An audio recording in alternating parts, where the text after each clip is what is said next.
Hello guys, সবাই কেমন আছো? আশা করি অনেক ভালো আছো। আর আমি আবার একটা নিয়ে চললাম নতুন ভিডিও। আজকে কাজ ছিল হোটেলে বুফে সিস্টেম, তাই বুফে সেট আপ করছি একা একাই। এত বড় হোটেলে কোনো লোকজনই নাই, ফাঁকা। আমরা শুধু বাইরেরটা দেখো কত সুন্দর সাজিয়েছে।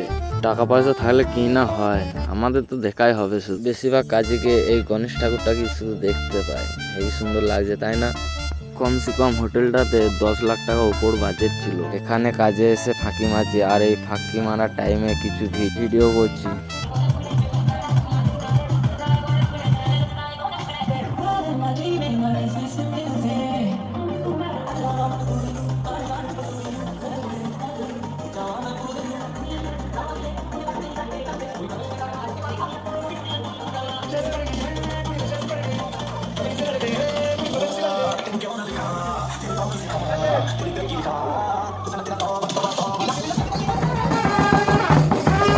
ভিডিও করতে করতে দাদা বলে আমাদেরকে একটু ক্যামেরাটা ঘুরো, আমি খানি ড্যান্স করতাই।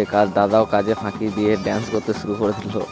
দাদা এমন নাচে, দাদা খেয়ালই করে নাই যে জিএম স্যার চলে এসেছে। তারপর আবার দাদা চুপচাপ কাজে লেগে গেল ছোট্ট ছেলে। আমাদেরকে প্রথমেই বলেছিলাম পয়সা থাকলে কি না হয়।